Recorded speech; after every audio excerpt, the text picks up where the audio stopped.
All right. Hello, hello. Good morning, everybody. Can everyone hear me all right out there? Good level. All right, sweet. Well, thank you all for being here at another Coffee with the Curator at the Museum of World Treasures. I'm really excited today for something a little different. I'm celebrating our 25 years here at the museum. We have our panel of speakers all here who I'm very thankful took time out of their day to come talk with us. And also, first and foremost, big thank you to our sponsor for this event, Local Roasters, for providing the coffee for all of these programs. And our coffee today is Honduras Reserva Guamadanta. Next month on May 21st, we will be thrilled to host Egyptologist, historian, and reception scholar at Johnson County Community College, Professor Stacy Davidson. Her talk will be called Reading the Ancient Egyptians in Art and Artifact. She says writing and art were inextricably linked for the ancient Egyptians. More than mere emojis, the hieroglyphic writing of the ancient Egyptians was complex, requiring grammatical knowledge and the memorization of hundreds of signs. Professor Davidson presents an overview of ancient Egyptians' written language and the tools literate Egyptians wrote with. In a guided reading, she highlights the religiously and culturally significant offering formula, which is found on a Middle Kingdom coffin right here in our museum's collection, as well as on countless Egyptian artifacts around the world. So mark your calendars for May 21st. Like I said, today, in celebration of the Museum of World Treasures completing 25 years, we are taking a trip down memory lane with several people who have contributed a great deal to this place from past to present. So I'm happy to introduce our president and CEO, Mike Knoller, who has been at the helm of this organization for more than 2 decades. Singer-songwriter, Mays South Elementary School music teacher, and daughter of the museum's founders, Kim Kardatsky Knoller. I also call them mom and dad, full disclosure. And our former collections and exhibits manager from 2017 to 2021, current member of our board of directors, and the metadata curator at Textron Aviation. Did I get that right? Jordan Adams, and the Museum of Ancient Treasures, as we used to be called, original docent and research assistant who was hired by the founders themselves and helped move the museum to where we are today, David Donovan. Thank you all so much for being here. And also, I've got some questions that I've compiled for them, but you all should have some note cards near you or on your table. If anything pops in your head that you want to ask our panel, just write it down on that note card. And my education manager, Matt, will be walking around to collect those so that he can pass me any extra questions that we've got. So without any further ado, I'd like to jump into it and just open up a question for our panel, whoever wants to take this first one. What do you think about the museum has changed the most from its early years in your mind? The organization itself. This is from Lorna. I interviewed her last night. She's sorry that she could not be here today. She's out of town for a funeral. She said the structure and the details were not important to Dr. John. It was just having fun, doing what he loved to do. And so when Mike came on and then started to put his team together, it just really transformed the museum to a different level. I may add a bit too about early on. I think the displays have really evolved, the exhibits themselves. It was very, as Kim mentioned, very fun early on. We had displays out about different topics, kind of just simple labels about here's what it is, here's where it's from. And a lot of it leaned on Dr. John to then be there and talking to people about the items. So a lot has been done, I think, on organizing the exhibits, linking together exhibits from different areas to make kind of a story out of them, and then rotating those and changing them up all the time. So I think a lot has been done with that over the years. He stole my answer. No, I was also going to say exhibit style. It used to be very much a look at all the stuff we have, isn't it cool? Which is great. And then we started to turn our attention to focusing more on stories, particular stories for each exhibit, using the artifacts more in a way to tell that story.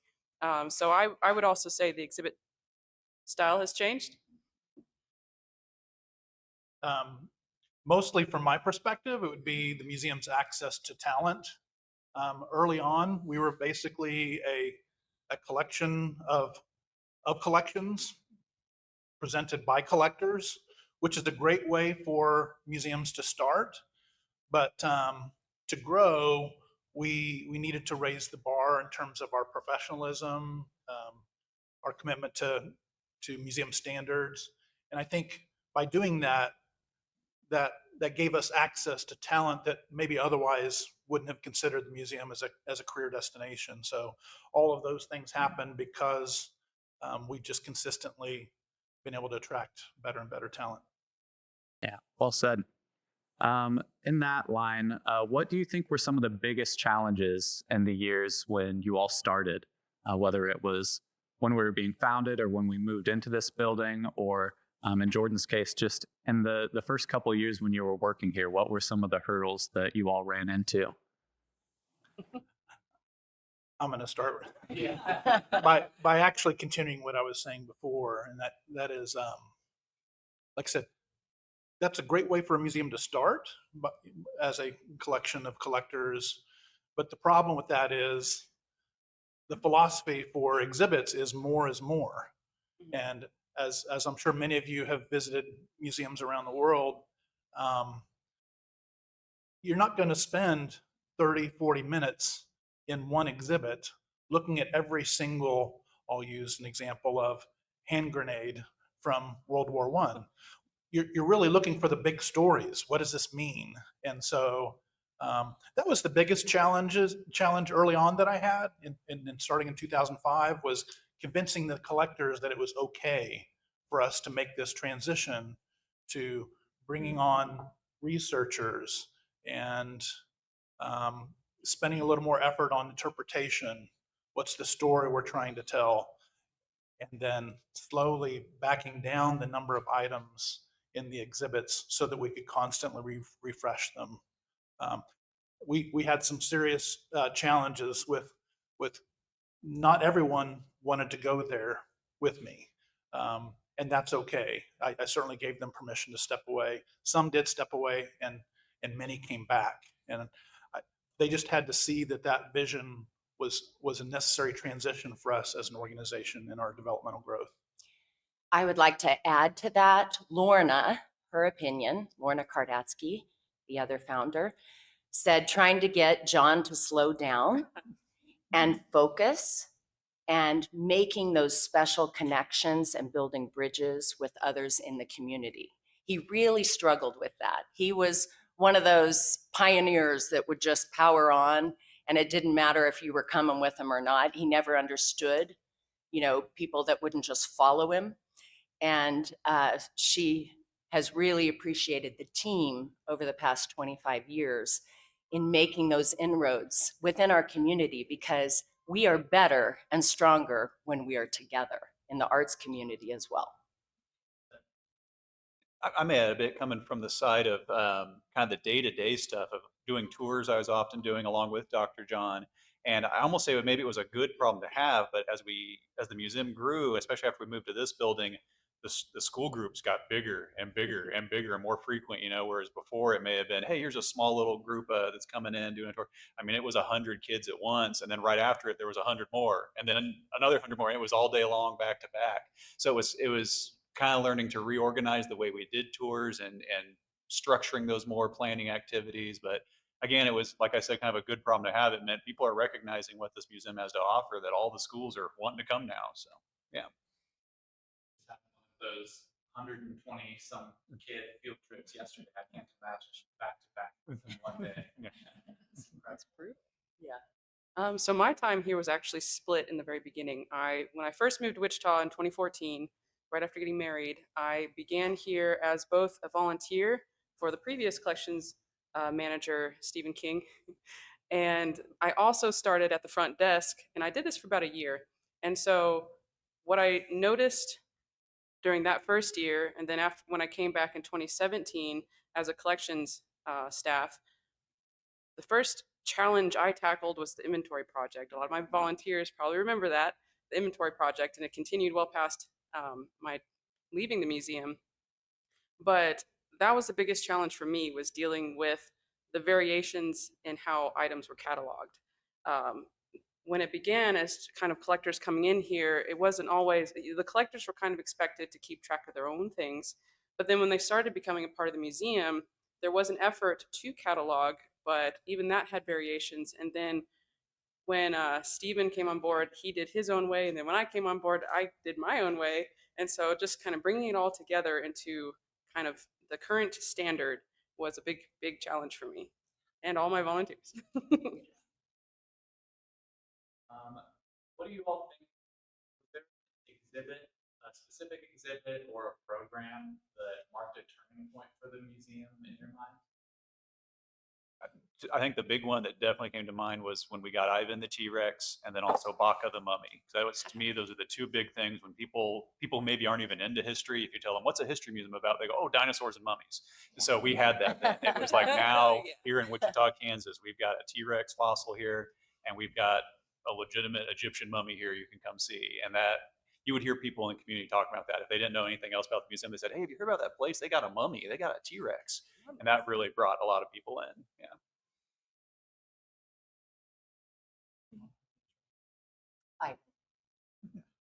Yeah, it's pretty hard to argue with that. I was a kid at that time. But Jordan, do you remember that was before you worked here? That was Do you before I was remember here. Seeing that in the news or people's reactions to the exhibits? Not that, because I was still in Oklahoma at that point. Right. I'm not a native Wichitan. That's okay. But my answer to that would be when I came on as collections staff, the All or Not Free exhibit that was right here. Most people remembered it for the candy bomber section. That's what that one was, right behind this wall here.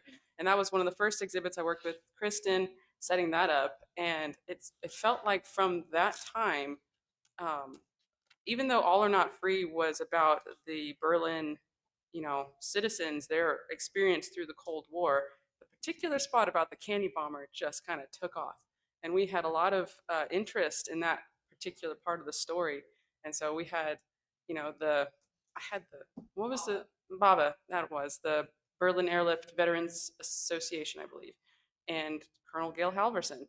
And they came specifically because that was featured. And I thought that was just so cool. And we've had a lot of stuff since then. That I remember from when I made his way to the museum. 2007. Well, in some ways, it's just unbelievable. Like a top 10 specimen in the world. And still people will walk into the museum and say, is this real? Like David said, it certainly provided an element of legitimacy that obviously was critical to the direction we were trying to go. 'Cause, early on there were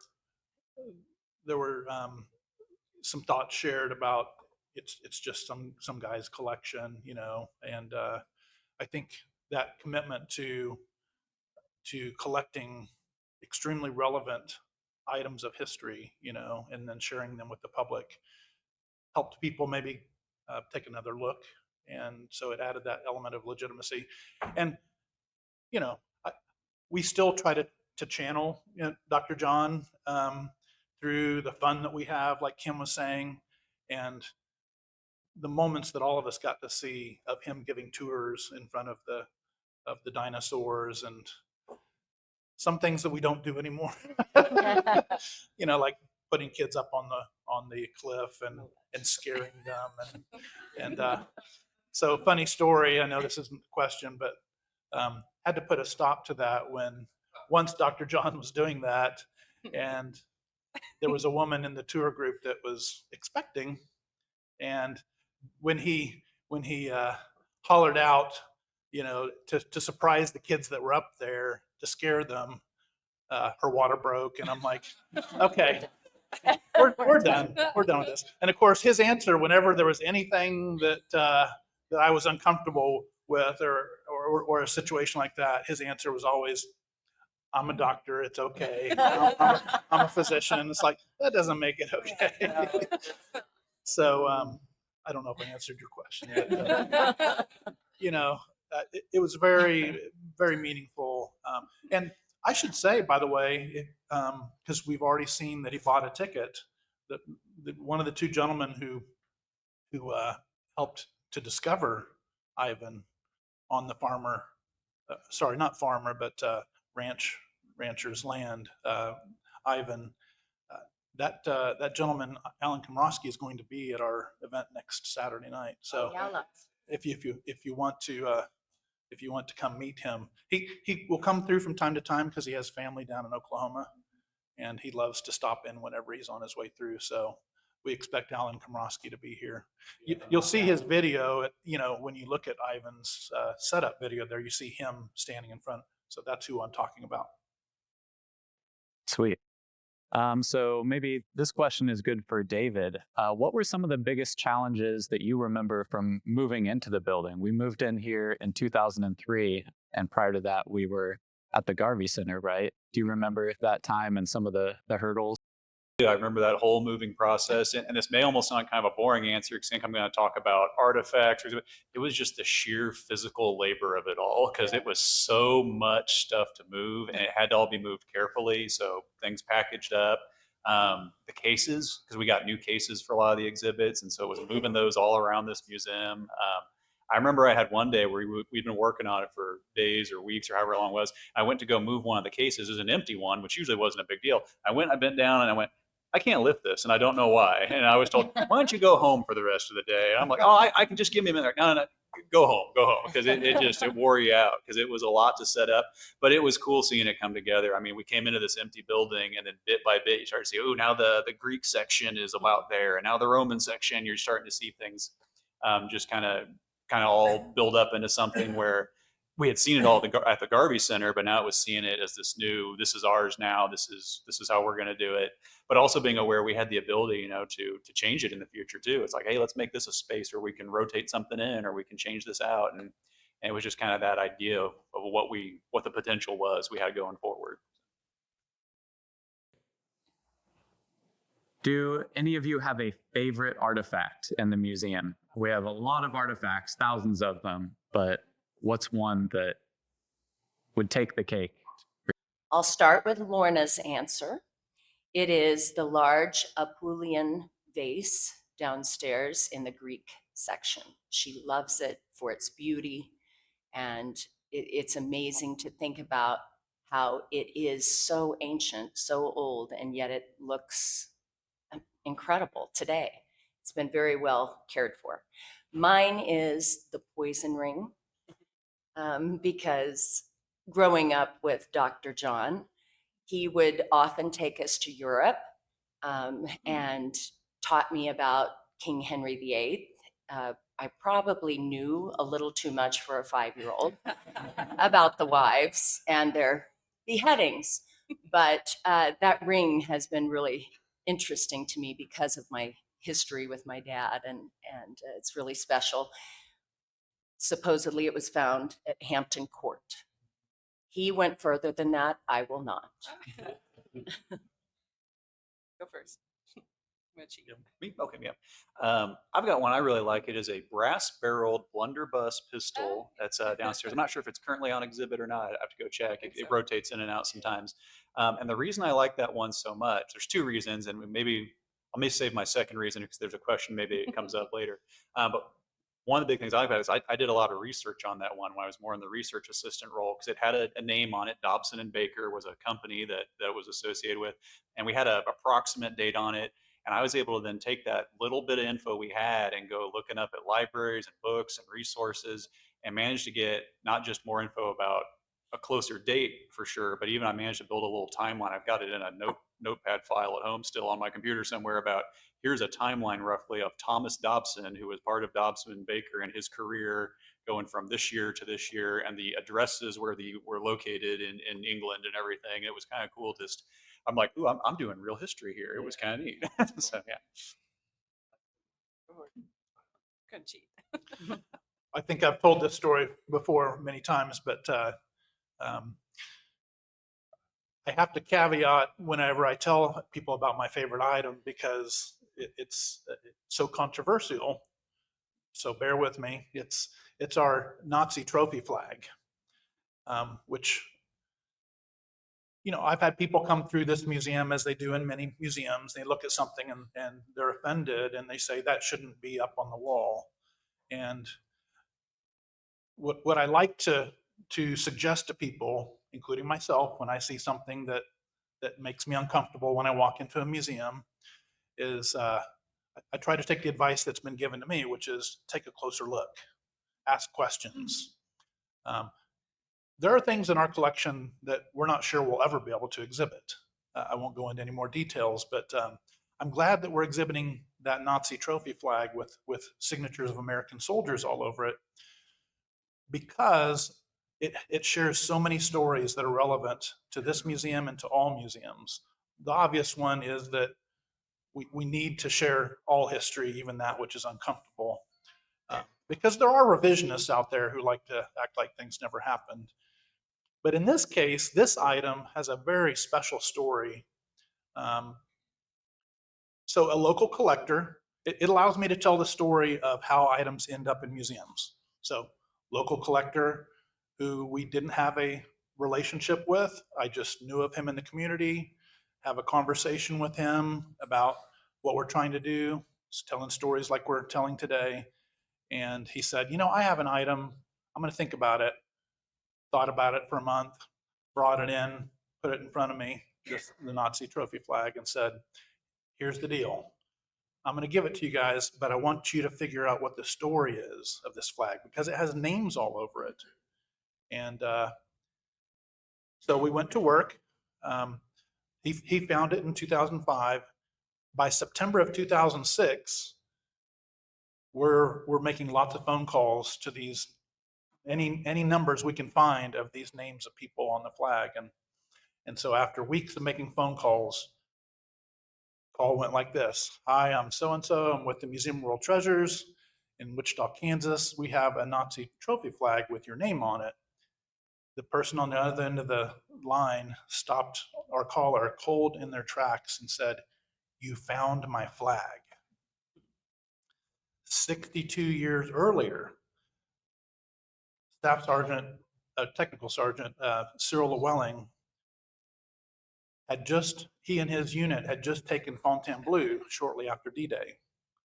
Just like the stories you see, Band of Brothers, they step into the, looks like a high school gymnasium, community gymnasium. The food's still warm on the table, cigars are still lit. And as you'd expect, all the propaganda is all over the gym. So what are these Band of Brothers going to do? Like, they don't know if they're going to be alive the next day. They tear down these flags, and Cyril Llewellyn not only was a good hit for that flag, but he was the leader of the unit. We hit the gold treasure. So he knew the entire story. He's the one who said, "Hey, let's all sign this flag and keep it as a souvenir, as a trophy." So next time he gets to a field post office, he sends it home. He's fortunate. He's one of the fortunate ones in that group. He survives. He gets home and he asks his mom, "Where's my flag?" She said, "I'm sorry, son. I don't know anything about a flag." 62 years later, he gets a call from the Museum of World Treasures. So you can imagine how moving that was to him. That weekend, we drive the flag up to Morton, Illinois, and the picture that you see on the wall down there is him being reunited with that flag for the first time. His daughters,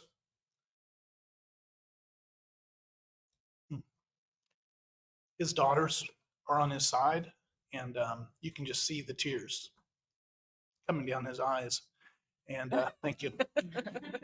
Now you can see why it's my favorite item. These are war heroes. They're fighting against tyranny and fascism, and they don't know if they're going to survive. They all sign it. Some of them put Jew next to their name, like just making sure that everybody knew I'm one that's liberating France. And so he can't come to the museum. Cyril Llewellyn, he says, he hands the flag back to our staff member and says, "I want you to take this back to the museum. And I want you to tell my story." Cyril Llewellyn is no longer with us. I also want to recognize retired Air Force veteran, Ron Bogart back here, he is the one who did a lot of the research on that. Because one day he and I are standing in front of that flag and Cyril's picture, and we see all of his medals. And Ron says, "Mike, do you know what each of those medals mean?" I said, "No, but I'll bet you do." And so he put together that shadow box with the key that tells me and everyone else what a hero Cyril Llewellyn was. And so it allows me to tell the story about how items get in museums, because some people have a problem with private collectors collecting items. Um, a lot of history would be lost if it weren't for private collectors collecting items. It allows me to tell a story of their generosity in giving them to the museum. It allows me to tell a story of some American heroes. It allows me to tell the story of volunteer involvement in how we do research, and how the research is never done. Because Ron has also discovered some other individuals on that flag, one of whom is from Argonia, Kansas. His granddaughter, correct, Tracy Hemberger, is the branch manager at the 21st and Ridge Road Bank of America. So our work is never done. So that's the other thing that allows me to tell people about, is how there's names on there that we still don't know, and that work is just never done. So sorry for taking so long, but No, I love that story. And I it actually is wanna- it is really important to Yeah. understand that all the items in the museum represent that same opportunity. Yeah. And we're not satisfied until we know the complete story. Yeah. And I love that flag as well, because those names of the U.S. soldiers that were signed on it just add such a personal reality to World War II. Those individual boys at the time, or men, signing their names and little just one word about them and where they were from really feels like a connection to the past that makes it more real and meaningful. And I just had a great moment with some visitors last week who were coming through the museum. They were from New York, lifelong New Yorkers, and they were intentionally taking a road trip across the entire United States without going to a single big city, because they felt like, there's a lot of division in our country right now and a lot of fear. And as lifelong New Yorkers, they felt like they've never really seen the interior of the country, and they want to go meet the people who, they only hear things about on the news necessarily. And so Wichita was the first city that they had stopped in. They had just been going through rural towns all the way from New York to here, and they intentionally came to the Museum of World Treasures to see what we had here. And they stopped at that flag, and I caught them and I told them that story that you just told. And it was just a really meaningful interaction with some visitors from a long ways away. And I love seeing those names on the flag as well, because they're people from all over the country. There's people from Brooklyn, New York, from Argonia, Kansas, from small towns in Texas and Colorado. And it's a really special item with a great story attached to it. So in that vein, do you all have meaningful interactions that you remember with visitors, whether it was on a field trip or, just chatting with someone who is walking through the museum? Are there any moments that stick out in your memory of just meaningful moments that you had with visitors here at the museum?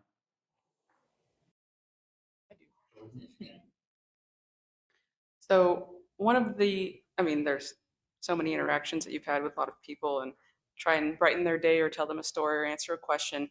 But this was actually during a tour, and it was one of the younger, I think the sixth graders, and they were doing the artifact activity where, I don't know if any of you have seen it, but we have a number of artifacts that we can pass around, and basically they're supposed to try and determine what it is. It's a mystery, and so they're trying to answer some questions to figure out, use observation to figure out what it is. And there was a particular group, and they had the cuneiform cone, and they were trying to figure out what the language was on it. And there was a lot of what looks like it's not hieroglyphs. Oh, does it look like Chinese writing, like Chinese characters? And there was one particular girl, and she was like, "It's not Chinese. I'm Chinese."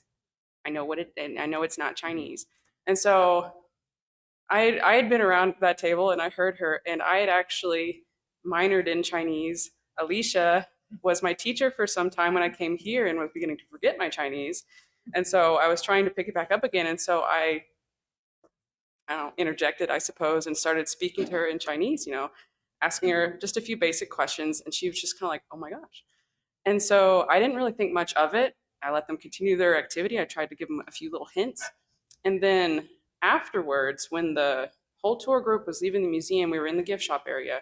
Her grandmother came up to me and said, oh my gosh, thank you so much for speaking to her in Chinese. I was like, okay. I asked just very, very basic questions, but no problem. She goes, my granddaughter has been so ashamed and so nervous to speak Chinese because it makes her different. And she was just very thankful. Oh my gosh. That's beautiful. Well, it surprised me. I didn't expect that. I was excited to speak Chinese to her, and it made a difference. Little things can be so important. So I gotta jump in on my camera here. So I wanted to share this one. Kristen, by the way, I still work here, but I also used to give a lot of tours. This is actually, oh, thank you, Taylor. So this is actually from one of our volunteer tour guides who I don't think he's here today, but Larry Redlinger, who has been involved for a very long time. And this is, I just had to get this on the recording because it's such a special story. Uh-oh. It's got the short. You got it. We got it? Yeah. Is that on You're you? back. Okay, yay. Thank you. So Larry has given tours for a long time, and he tells a story, and I hope I get it right, about how he was giving a tour of the Egypt section. He was talking about the mummies, and he had this one particular kid. A lot of tour groups have that one kid who just really, really loves that piece of history, right? And they're just going to constantly talk. And he had a kid like that, and this kid talked so much and was so fluent about it that he welcomed him up, and he's like, well, why don't you just, tell the kids some of the stuff? And I guess at the end of the tour, the teacher came up and they said, this is a nonverbal autistic student who we haven't heard him talk all year. And like, it gives me goosebumps. Like, that really gave me that moment of, we do something very, very important. And that's really changed how I think about the work we do. So anyway, I wanted to jump in. Love those stories. Wow.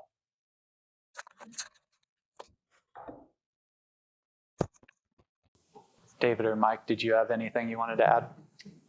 I'm trying to remember because I've seen so many visitors over those years. I don't remember the exact topic, but there was one time I was down around the World War II area, and there was an older gentleman who was there, and talking to him a bit, and he didn't go into detail, but he, I guess, been part of things and had experienced things, and he almost kind of had some tears in his eyes as he was talking about something, and it was just kind of, I wish I could remember the exact story he told, but it was just kind of being there and talking to him about it, and I kind of ended up hanging out with him, just going around other areas, talking with him for a while. So it's very interesting. It's getting to teach people about history, but sometimes it's end up the visitors are teaching you about history. This is sometimes what happens. So yeah. You actually were a part of this one. You remember in I already 2000 know what you're gonna say. when Father Eli Yeah. visited? So the Orthodox church here in town, St. George, had brought in this gentleman, Father Eli, from a professor at Oxford, to help consult with them on starting the classical school. And we hadn't been given a heads up or anything. They just, this entourage of individuals showed up at like 3:00 in the afternoon, and just like any other group, checked in, walking around the museum. But I'd gotten a call from my operations manager at the time saying, hey, there's some folks here, and they seemed like maybe some VIPs or something. They were dressed in very traditional cloth, and so I appreciate that. I just like to go down and just welcome folks and let them know if they have any questions. We'd love to answer them. So she was also very good at not pushing them out because they were still walking around about 5:15, 5:30. So I go back down and just thank them for coming, and is there any questions we can answer? And Father Eli comes over to me, just the most soft-spoken person you'll remember, Keenan, and just grabs my hands and says, "This place is amazing." He said, um, I had just asked while I was in Wichita if we could to visit a museum. And let's see, His Grace Bishop Basil, I think at the time, had said, "Oh, I know where you need to go." And so had brought him over to the Museum of Treasures, I guess, not realizing how much he really loved museums and how deep his research was. Turns out he was the director at the Antioch Center in Lebanon, and was had just come from Georgia, the country, at a conference where they were discussing how to preserve, digitize um, all the world's documents from the early church, because there was risk of these items getting destroyed. And he was telling me, because I know we were starting our digitization project, and he was telling me they have access to NASA's best lenses and cameras, and our mouths are just drooling about how amazing that would be. But he was just the most kind, open person, and I'm like, I've got to introduce him to everybody. I've got to get the founder. We were starting to lose the founder at that point, in late stages of dementia. And so I was looking for any opportunity to get people in front of Dr. John and Lorna. And so he said, I must come back. I have a very busy schedule. Father Eli said, I must come back. I have a very busy schedule. And I'm thinking, I got to get my son Keenan down here and have him meet him, because I knew Keenan loved history. And so he came back a couple days later. I introduced him to Dr. John and Lorna and Keenan. And then we had a really neat experience, because he was here all day. The staff was able to ask him questions, because I said, we have so much to learn. And I remember him pointing out the music item, what's it called? The cistern. Yeah, saying, do you realize, Mike, there's only a handful of these in the world? I said, I do now. This is the kind of help that he was to the museum. And just like a year later, that year, we went to the Louvre and saw their cistern there. But he spent 2 full days unplanned at the Museum of World Treasures, and we got to drive him home one day, and we stayed in touch through the years, and just, it's usually those unexpected, like, you just go introduce yourself. So some of us are a little bit introverted, and so we have to push ourselves to get out there. And that's one of the main things that I emphasize to new staff is, even if you're introverted, some of your most fulfilling experiences that you're going to have here at the museum is your interactions with people that you've never met before. And be curious about their story, and you'll find that they're curious about yours in the museums. I remember a good joke that he told. Of course, he can speak English way better than I can speak Arabic or any other language, but he's so humble. Father Eli said, do you know what the most widely spoken language in the world is? And, first guess, Mandarin Chinese? No. English? No. Badly spoken English is the most widely spoken language in the world. That joke's really stuck in my mind from him. I'm sorry, forgive me, but I forgot to tell you the most important part of that interaction I had with him. He could tell that I was overwhelmed with the enormity of all that we wanted as an organization to accomplish. And I tell the staff this regularly, because it's very easy on a daily basis for us to get overwhelmed with the enormity of what we all want to accomplish. And I just remember at the very end, he took my hand before he left, and he said, bon courage.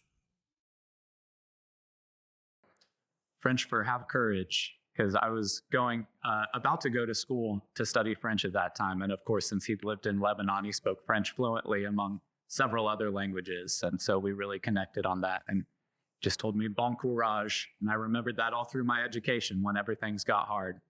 Just have courage, bon courage. Well, first of all, someone from the audience just said, our museum does a great job of offering educational events for all ages. So shout out to us, pat on the back for doing that. And their question was, what new dreams and plans for the future can you share with us as the Museum of World Treasures turns 25 and looks ahead to the next 25 years? Does anyone have a answer off the top of their head for that? Oh, Matt's jumping in. Education manager Matt is in the house. They'll say I personally have lots of dreams. So I've been working here just over 2 years out at this point.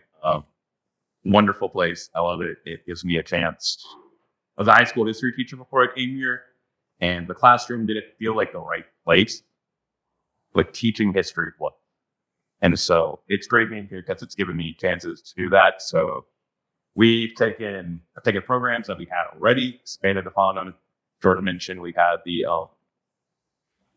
program where we let kids kind of touch and interact with some ancient artifacts, which I think is really cool because in a classroom, ancient Egypt is abstract. It's an idea.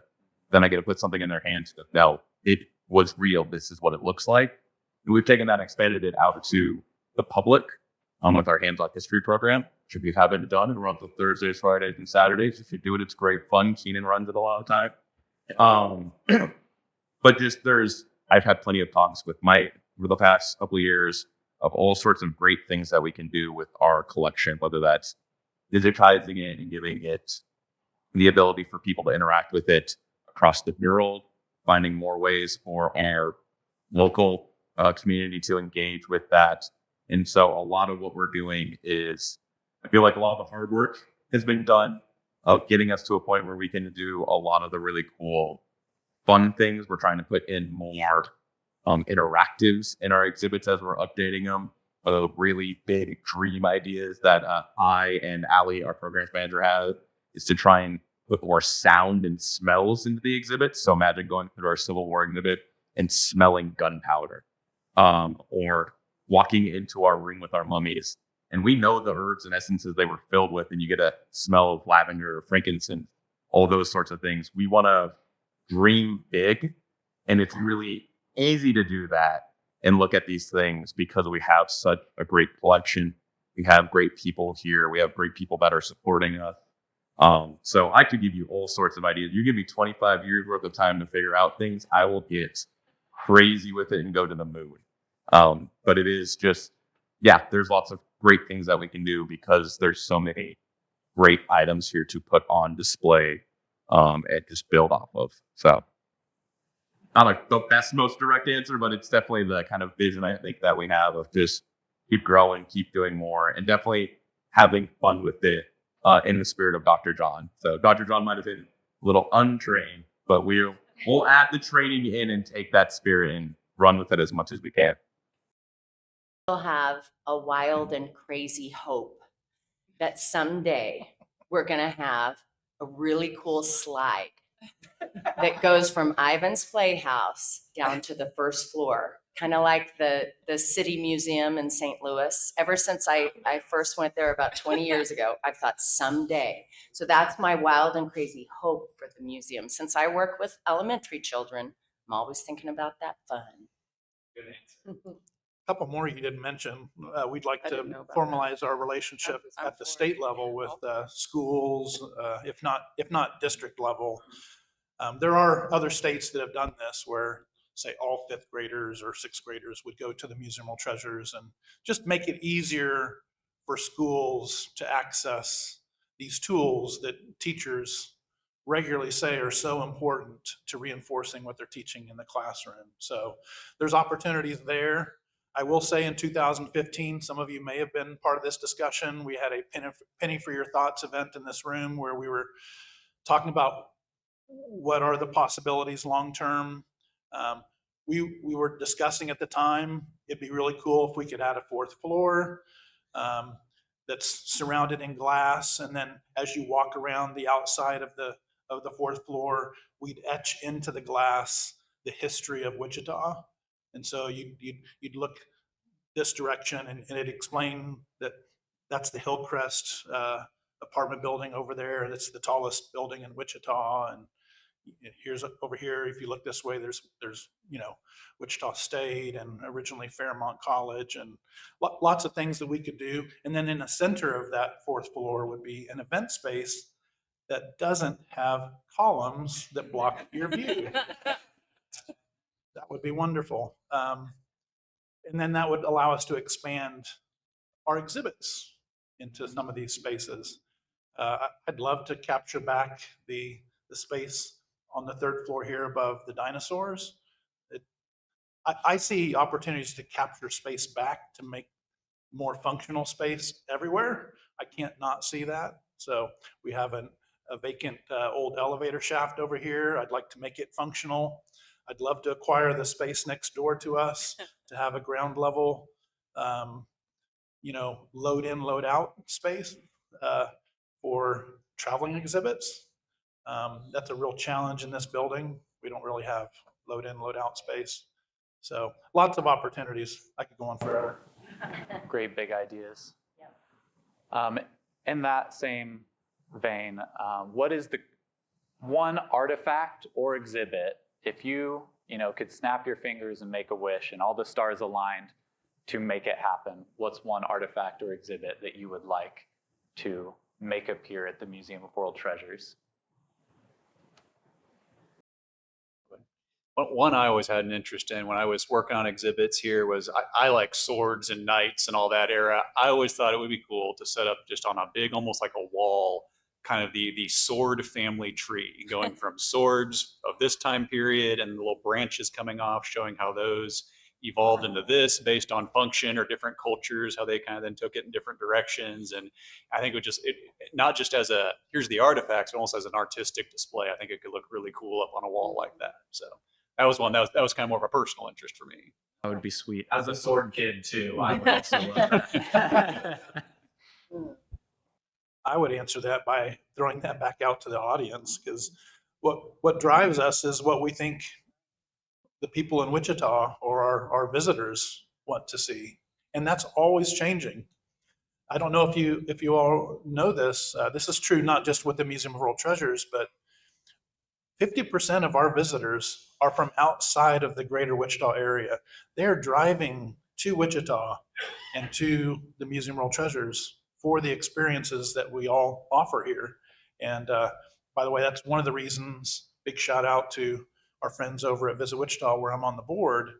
Half of their work, half of our work is to convince the people of Wichita that Wichita is a very attractive town to tourists, not just to people who live here. About 25% of our visitors are from outside of the state. So I'll bet that the average Wichitan just does not recognize how attractive Wichita is to visitors from outside the area. So I would love to know I think we just want to keep our pulse on what kind of experiences are people looking for, because that is changing generation to generation. And we just try to stay relevant for the kind of experiences that people are looking for. So if you go to the Nelson Atkins in Kansas City, they have a full set of Ushabtis. So Ushabtis are those little Egyptian figurines that you would get a full set inside of a tomb. I think that'd be cool. Or a full set of canopic jars. So that's the jars that the organs in. Like all four. That'd be so cool. Nice. Jordan, do you have a? If I could snap my fingers and have anything in the museum, that would be a lot of stuff. But I love fossils. My first passion before anthropology was paleontology. And I love all of our dinosaurs, flying reptiles, marine reptiles we have on display. But after that, in the next exhibit with the mammals, I would love to have a mammoth. Wouldn't that be cool? I love mammoths. And we just have a few tusks, I think, but just having a full mammoth would be cool. And And a tooth. Yeah. And we do have a tooth. I should mention, because it was tied into the previous question, and I just remembered in terms of what we would do if money wasn't, a factor. There was on the market a few years ago a full Triceratops Yeah. named Bob, and Bob. and I love that, Bob, Bob. and it was offered to us first. We had the first right of refusal. We just weren't able to financially swing that. It is one of, if not the only one in the world. And we have to find room for it. But most importantly, it's just, like we have to live within our means like everybody does. But there's opportunities that come along to this museum all the time that we're like, maybe in the future. We're not there yet. The purpose-built building would A purpose-built building would yes. be amazing. Yeah. Yeah. Sure. Another question for you, Jordan, specifically. How do you decide what to add to the collection or what to display on exhibit? Since you were the collections manager for some time, how do you go about that decision-making process? I'll let you know. Yes. So we did a lot of work a number of years ago and now to update our collections plan and policy, which is basically the guidelines of how we bring things into the museum and then how we care for those items after they're here. And so a lot of items that we get nowadays, since we no longer have a Dr. John to find it for us, just relies on people coming to us and saying, hey, we have this. Would you like to have it? Would it be good for your collection?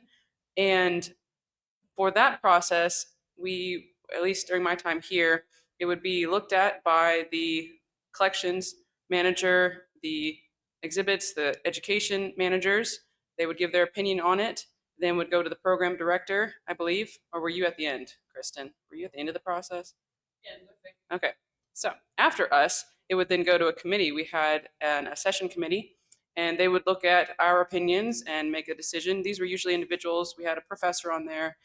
We had I think another volunteer, just had a lot of history knowledge. And so they would say, I think it would do well in this area. I think it would add or contribute to this area. And so then we would take all of that and present it to the programs director, which was Kristen at my time here. And she would give the yay or nay, and then it would become a part of the collection.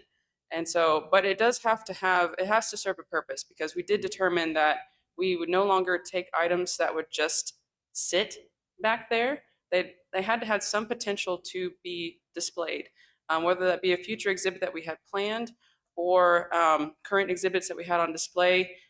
We had a lot of loans that were long-term loans that those items had been in boxes for years.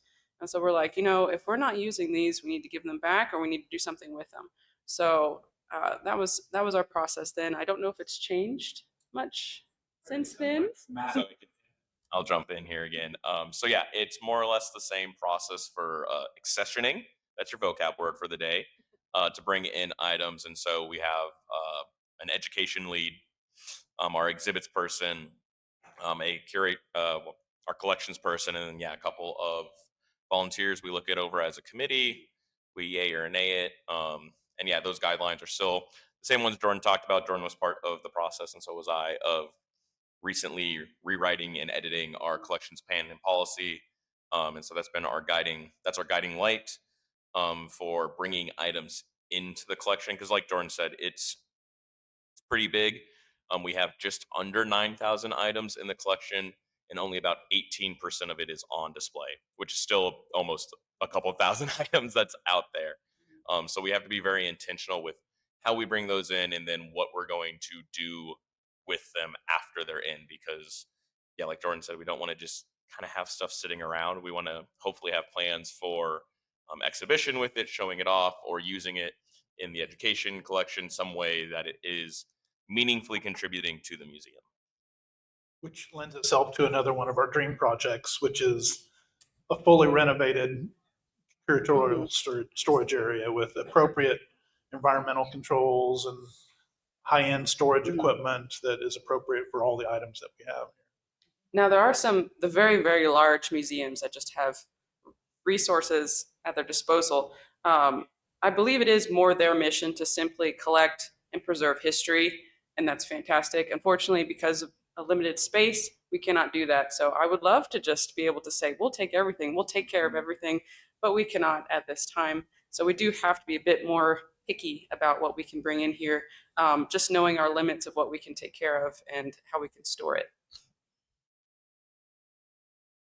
So we've got time for another question or two, and I want to ask, what is one of your favorite stories about our founder, Dr. John Kardatsky?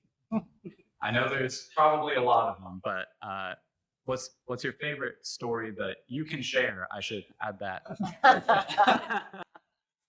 I'm going to tell one that's just real quick.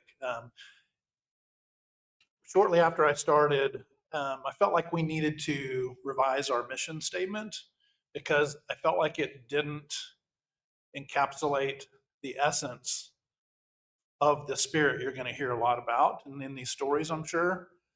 And that is that learning should be fun.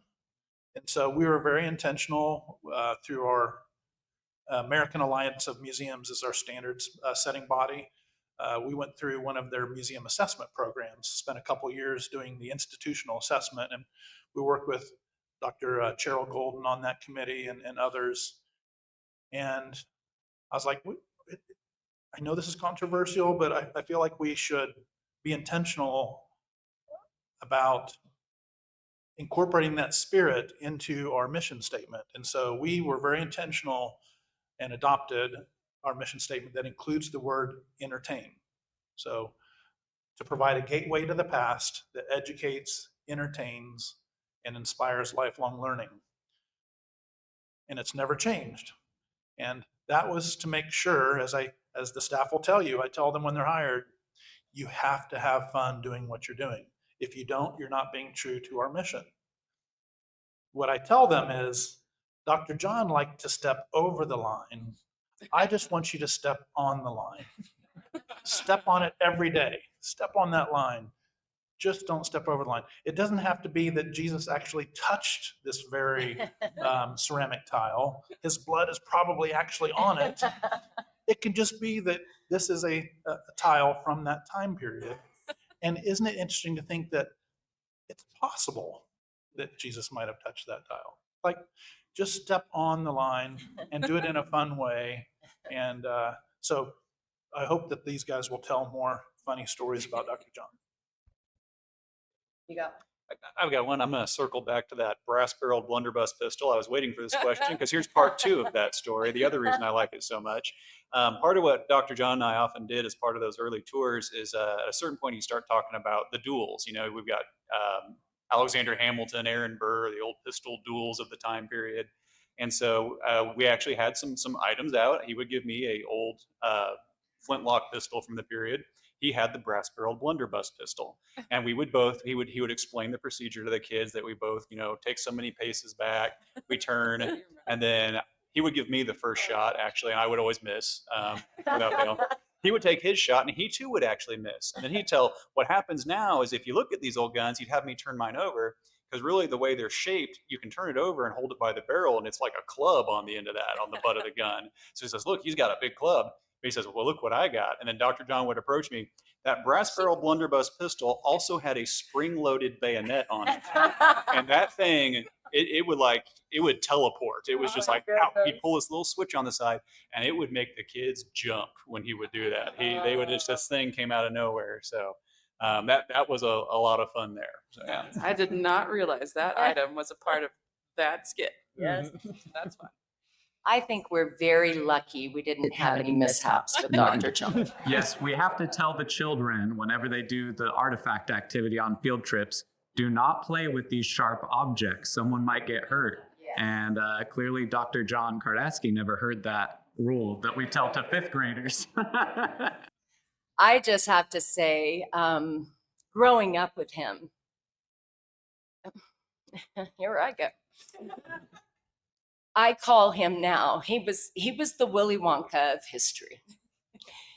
He was dangerous. He made you feel, as a child, I always felt a little danger and yet excited, excitement. And somehow safe, which is weird now when I look back. I'm like, there were times I'm not sure I really was safe, but I felt safe. I felt like he was in control of everything, like Willy Wonka was.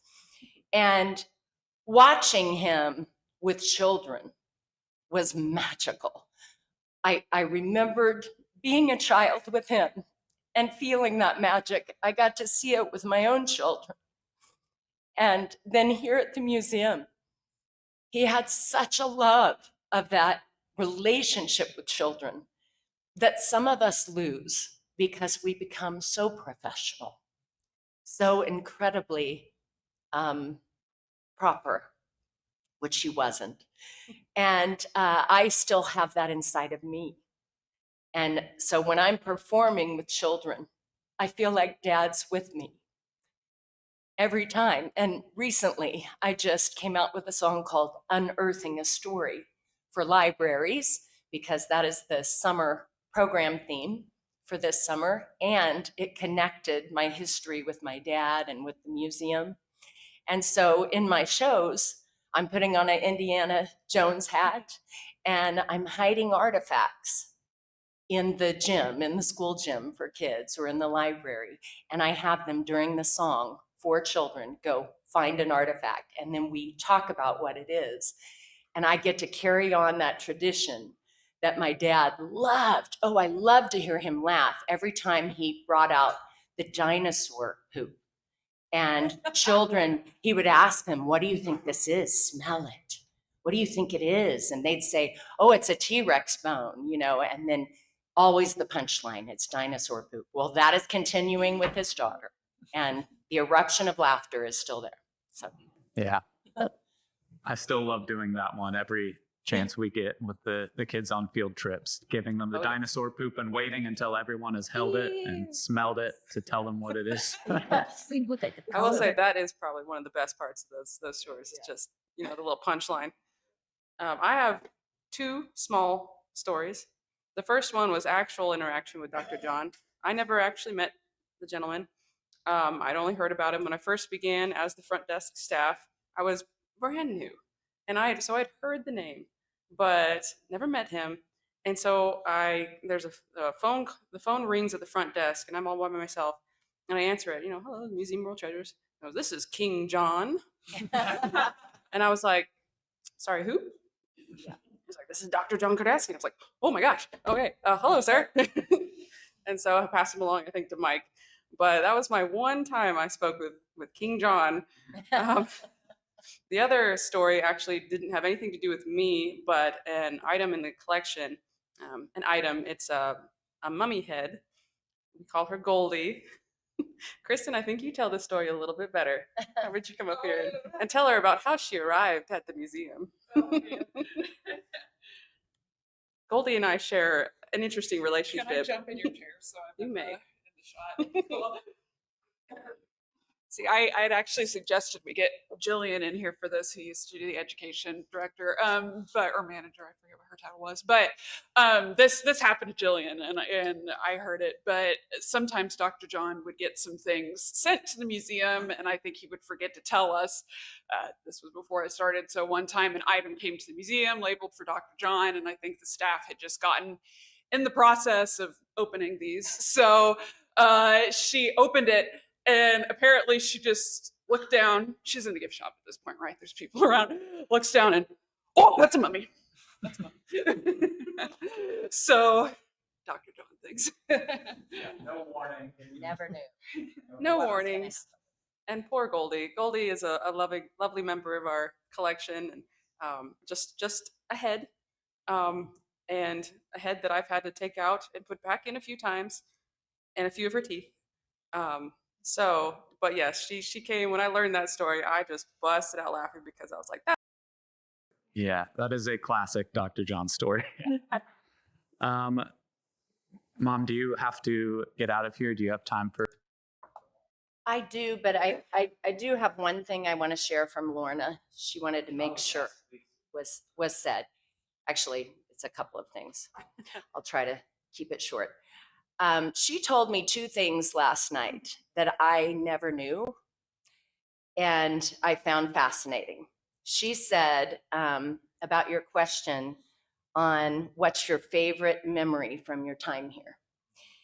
She said her favorite memory is having John happy, knowing that he was getting to do what he loved, because he never really wanted to be a doctor. I did not realize that. I never knew he didn't want to be a doctor. So he really got to do what he always wanted to do when he founded the museum. So that was special. He also deliberately chose to name it the Museum of Ancient Treasures, or Museum of World Treasures, because he did not want history instead of treasures. He thought treasures is so much more appealing to the children. It was all about the kids. It really was. So that's special. She also wanted me to share that one of her favorite memories is that at his death,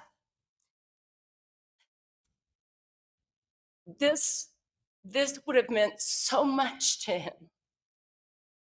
We received a letter from the Field Museum, and I'd like to read it for those of you that haven't read this. Dear Mr. Knoller, this is to Mike, the Field Museum community was saddened to learn of the recent passing of Dr. John Kardatsky. Founding an institution to provide a gateway to the past that educates, entertains, and inspires lifelong learning is as meaningful to the world today as it was in 2001. What Dr. and Mrs. Kardatsky created just 20 years ago is a remarkable achievement and a service to the museum's visitors and people of Wichita. The possibilities for museums to serve and inspire their communities are endless, as you and your team have demonstrated. My colleagues at the Field Museum were delighted to learn of your success in 2018 when the discoverers of Ivan the T-Rex transferred the fossil to full ownership at the Museum of World Treasures. Please accept the condolences of the Field Museum on the loss of your co-founder. We wish your museum a future that upholds his legacy. Warm regards, Julian Siggers. That's so kind. Yes. Thank you. Well, I think we have reached our time there. I think some of our panel has to get to work and other places to be, but if any of them are able to stick around, feel free to come ask them questions, face to face. And I just want to thank everyone for your time here. Can I make one more acknowledgement? It wouldn't be appropriate for us to have this today and not acknowledge our relationship with the city of Wichita. They're the owners of this building. Through the efforts of former Mayor Carlos Mayans and City Manager Chris Churches, this space became available to the museum, and there's just no way we could have accomplished what we have accomplished without that relationship. I was just at the city council meeting on Tuesday where the current council once again demonstrated their support for the cultural arts in Wichita. This is pretty unusual. I just want to always make sure that I put this out, how supportive the community through the voters electing our council and them continuing to demonstrate their support for cultural arts in Wichita. In 2014, we really solidified our relationship with the city in this building because we had just kind of a rolling 5-year lease with the city. We were paying $60,000 a year, and it really limited our ability to make any long-term investments in 5-year periods. And so the city committed to a long-term relationship with the Museum of World Treasures at that time. So we were honored with a 25-year, $1 a year lease, which we paid in full. It just helped us get outside of the survival mode into the mode of trying to thrive. And so we've been doing that ever since. We're part of the city has a cultural arts plan that they regularly review and renew. And In that plan, we're identified in the category of cultural institution. And so we're eligible to receive operating funds on a 3-year operating agreement with them that auto renews, like a number of the other institutions, the Art Museum, Aviation Museum, and others. And these things just help us not wonder if we're going to survive. They ensure that I can think about what would it be like to add a 4th floor or to acquire space next to us. And so that if someone comes up to me and says, what are your dream ideas? I can actually express those, where if we were just in a 5-year lease, not knowing where we were going to be in 5 years, I couldn't even entertain those ideas. So that relationship with the city, not just with the Museum of Treasures, but with many of the cultural institutions, is critical to Wichita having such a thriving museum and cultural arts industry. So just want to make sure we recognize that. Well, thank you, David and Mike and Jordan, and Kim had to run, but thank you so much for taking time out of your day to talk about our history here and such great memories. We love what we do. And also, I want to thank our member and supporter, Ron Morley, for recently giving a gift in support of this program, Coffee with the Curator. That is really just so wonderful. Thank you for your support, and to everyone for supporting this program. It's really a big part of our mission here, and it's a fun part of my job. So thank you for coming to these programs. Thank you to our panel for answering the questions. And we'll see you all, hopefully some of you at the Mock Gala on April 25th. And then our next Senior Wednesday is May 6th. So we'll see you at the next thing. Thank you all for being here. Thanks, David. Yep, you bet. Good to see you, Jake. Thank you.